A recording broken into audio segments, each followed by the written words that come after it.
जब तक भगवान की हमारे ऊपर कृपा नहीं है तो हमारे मुख से राम नाम भी निकलना मुश्किल हो जाता है प्यारे। आइए अंतःकरण को पवित्र करें, इस शरीर रूपी पात्र में हम मानस गंगा श्याम गंगा का प्रवाहन करें। तो आइए मस्ती के साथ झूमते हुए भगवान नाम संकीर्तन। सीताराम हनुमान सीताराम हनुमान सीताराम हनुमान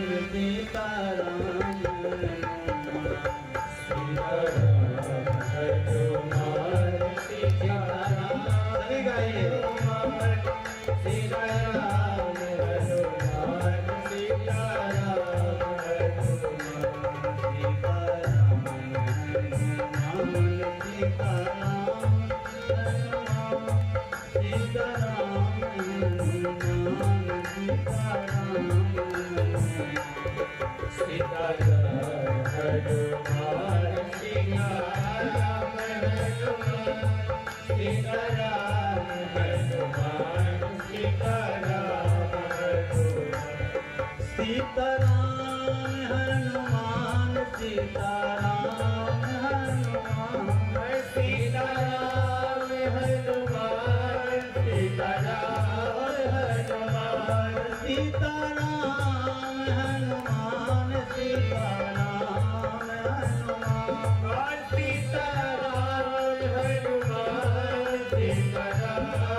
सीताराम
राघव सरकार की जय, श्री हनुमान जी महाराज की जय, वृंदावन बिहारी लाल की जय। आइए बंधु, अंतःकरण पवित्र हुआ। कोई भी कार्य करने से पहले मंगलाचरण आवश्यक है। मंगलाचरण क्यों करना चाहिए? क्योंकि अगर हम मंगलाचरण करेंगे तो आगे होने वाला हमारा काम मंगल ही होगा। क्योंकि अच्छे कार्य में विघ्न आते हैं, इसलिए मंगलाचरण अति आवश्यक है। बंधु, कल की कथा में आपने सती चरित्र की कथा को सुना और ध्रुव जी महाराज के चरित्र को सुना। चाह गई चिंता गई मनुआ बेपरवाह, और जिसको कुछ नहीं चाहिए वही है शहंशाह। सबसे सुखी कौन है? जिसको किसी वस्तु की कामना ना हो। अगर जिसके हृदय में कामना है वही व्यक्ति दुखी है, क्योंकि कामना की कभी पूर्ति होती ही नहीं है। अगर आपकी एक कामना हो गई तो दूसरी कामना तैयार है, दूसरी हो गई तो तीसरी तैयार है, और तीसरी हो गई तो चौथी तैयार है। कामना का कभी अंत नहीं होता है। इसलिए जितना प्रभु ने दिया है उसी में संतुष्ट रहो। संतोषः परमं सुखम निराशा परमं दुखम। संतोष से बड़ा कोई सुख नहीं है और निराशा से बड़े कोई दुख नहीं है। इसीलिए बंधु, हमेशा जो भगवान ने दिया है, जो परमात्मा ने हमको दिया है, जैसा शरीर दिया है, जैसा तन दिया है और जैसा धन दिया है, उसी में हम संतुष्ट हों और उसी में से बस भगवान के प्रति दान धर्म करते रहे। तो यही जीवन की जीने की कला है। प्रभु वर इतना दीजिए जामे कुटुंब समाए, तो मैं भी भूखा ना रहूं ना साधु भूखा जाए। तो इतना ही मांगो। कोई भी व्यक्ति है अपने जीवन में 100% धन को कमाता है, लेकिन वो अपने लिए कितने परसेंट खर्च करके जाता है? 30%, और 70% यही छोड़ के जाता है। और ये भी बात है कि अगर उसने जितना धन जोड़ के रखा है, केवल शास्त्रों के अनुसार 5 पीढ़ी के अंतराल में वो स्वतः ही नष्ट हो जाएगा। क्योंकि जो आपने कमाया धन है वो आपके 7 पीढ़ी तक भी नहीं जाएगा। 5 पीढ़ी के अंतराल में ही कोई ऐसा पैदा होगा कि वो सारा का सारा धन नष्ट कर देगा। फिर आप क्यों चिंता करते हो? ऋषभदेव जी महाराज यही अपने पुत्रों को समझा रहे हैं। ऋषभदेव जी महाराज का एक नाम आदिनाथ है। इनके पिता का नाम था नाभिराज और माता जी का नाम था मरु देवी। इन्होंने कौन सी शिक्षा ली? अहिंसा परमो धर्मा, अहिंसक बनिए। ये इक्ष्वाकु वंश में पैदा हुए। इनके 100 पुत्र हैं, जिसमें से सबसे बड़े पुत्र का नाम है श्री भरत जी महाराज। और एक बहुत सुंदर पुत्री जिसका नाम है सुंदरी। 100 पुत्रों को ऋषभदेव जी महाराज यही शिक्षा देते हैं, बेटा नायम देहो देह भाजान लोके कष्टान कामान अर्हते भुजाए। तपोमयं तपो दिव्यं पुत्रकाये सत्वं शुद्धते दस्मात् ब्रह्म शोके मनन्तम्। बेटा, ये हमें भगवान ने शरीर दिया है, इतना दुर्लभ शरीर। मानसो दुर्लभम देहम न जीवो न भविष्यति। सभी जीवों में श्रेष्ठ मानस देह है।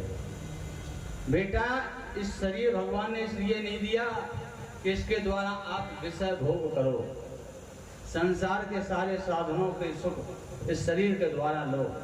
ये शरीर भगवान का ने दिया है भजन करने के लिए, इससे भजन करो, दिव्य तप करो। ऋषभ देव जी 100 पुत्रों को समझा रहे हैं।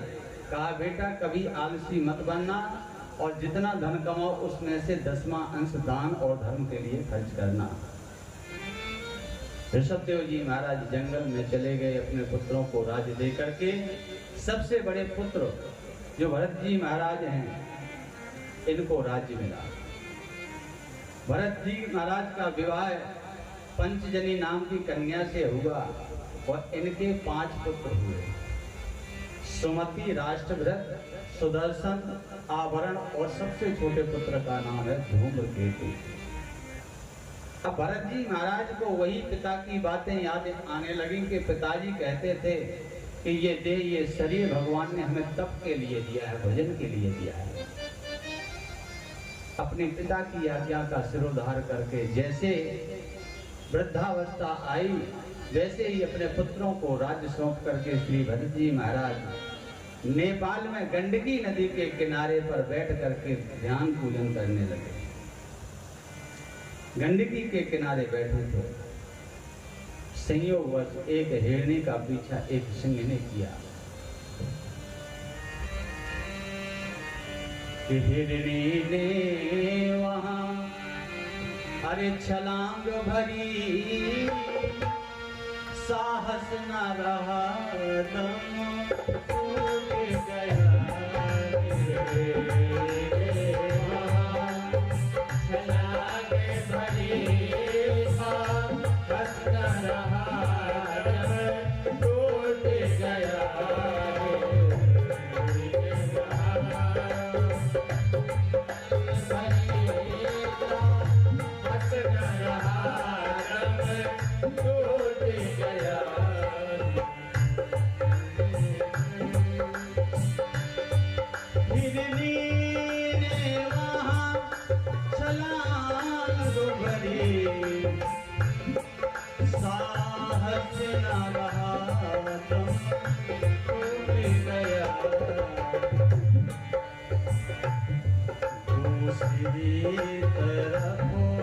मर गई मरगी वह गर्भ वहीं पर छूट गया। गई वही गर्भ वहीं पर छूट गया।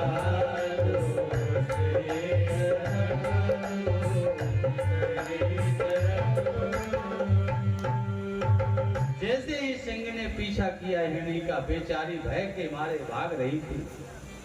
भागते भागते हिरणी जैसी नदी के सामने आई, देखा कि नदी में जल अथाह है। अगर मैं छलांग लगाती तो हो सकता है मैं नदी में मर जाऊं, और पीछे हटती हूं तो पीछे सिंह लगा हुआ है मारने के लिए, क्या किया जाए। उसने कहा चलो साहस करते हैं। जैसे ही उसने छलांग मारी नदी तो पार कर गई, लेकिन उसका जो बच्चा था पेट में वो जल में गिर गया। उस पार जाकर के वो मृगी भी मर गई।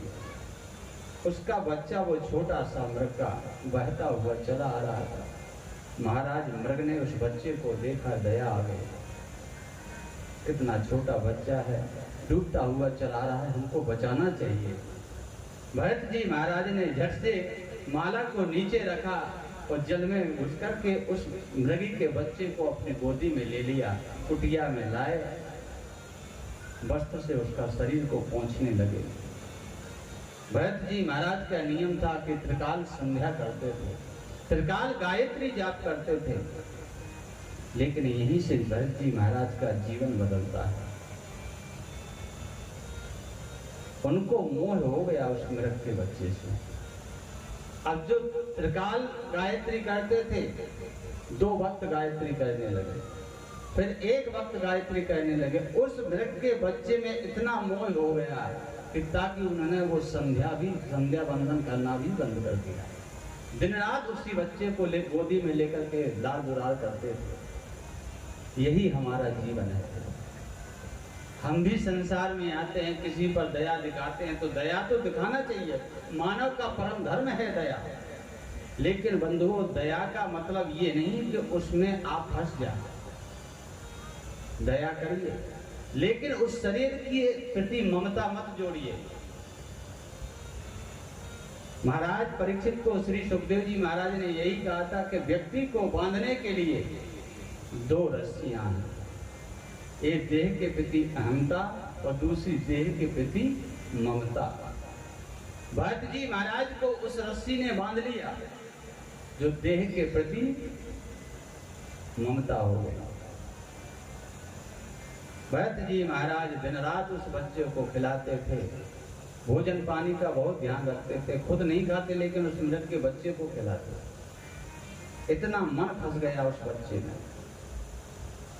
एक दिन की बात है कि वो बच्चा मृग का कहीं जंगल में आग लग गई तो जल करके राख हो गया, लौट करके नहीं आया। तो भरत जी महाराज ने विचार किया कि आज मृग का बच्चा नहीं आया, उसी के वियोग में रात्रि भर नींद नहीं आई और दूसरे दिन उसी के वियोग में अपने प्राणों को छोड़ दिया। जैसी मति तो वैसी गति। उसके विचार में उन्होंने अपने प्राणों को छोड़ा तो अगले जन्म में वो भी मृग बन गए, मृग की योनि मिली। अब महाराज भरत को याद था कि मुझे इस मृग की योनि क्यों मिली। तो एक जंगल में गए, जलते हुए जंगल में कूद गए, अपनी देह का परित्याग कर दिया। फिर अगले जन्म में भरत जी महाराज एक ब्राह्मण के यहाँ जन्म लिया। ब्राह्मण देवता के 2 बालक थे, सबसे बड़े श्री भरत जी महाराज। भरत जी महाराज को उन्होंने आश्रम में पढ़ने के लिए भेजा कि बेटा जाओ और कुछ ज्ञान प्राप्त करो जिससे हमारी ये पुरोहिताई का काम आप कर सकें। तो पंडिताई पढ़ने के लिए भेज दिया। 6 महीने बाद जब पिताजी गए आश्रम में, बेटे से पूछा बेटा तुमने क्या सीखा। भरत जी ने कहा कि अगर हम सीख जाएंगे, विद्वान बन जाएंगे तो फिर हमको पंडिताई करनी पड़ेगी, पुरोहिताई करनी पड़ेगी। तो मैं जानता हूं कि संसार में जब मैं एक बार मोह में फंस गया तो मुझे मृग योनि मिली थी, इसलिए अब मुझे माया मोह से दूर रहना है। अगर मैं आज पिताजी को गायत्री मंत्र बता दूंगा तो कल कहेंगे कि वेद पढ़ो। तो जब पिताजी ने कहा बेटा गायत्री मंत्र को सुनाओ, तो भरत जी महाराज ने उल्टा सीधा सुना दिया। गायत्री मंत्र तो आता था लेकिन उन्होंने इसलिए नहीं सुना कि आज हम सही सुना देंगे तो ये कहेंगे कि वेद पढ़ो, कर्मकांड पढ़ो, तो ये सब हमको करना नहीं है। पिताजी ने कहा बड़ा जड़ है, 6 महीने में इसने गायत्री मंत्र को नहीं सीख पाया, तू जड़ है, इसलिए उनका नाम पड़ गया जड़ भरत। अब भरत जी महाराज दिन रात घर पर पड़े रहते। एक दिन पिताजी बोले तुम करते तो कुछ नहीं हो, इससे अच्छा है कि तुम जंगल में निकल जाओ, भजन करो। भरत जी महाराज सोचने लगे यही तो हम सोच रहे थे। और जाते समय भरत जी महाराज कहने लगे पिताजी इस संसार में ज्यादा मोह माया नहीं रखना, ममता नहीं रखना। नहीं तो मुझे भली भांति याद है कि मैंने एक मृग के बच्चे में ममता रख कर के दोबारा मैंने मृग के शरीर को पाया। इसलिए याद रखो पिताजी संसार में मत फंसना, क्योंकि यहाँ पर कोई स्थिर नहीं है, सब चलायमान है। कि जगत में कोई न परमानेंट, जगत में कोई न परमानेंट, जगत में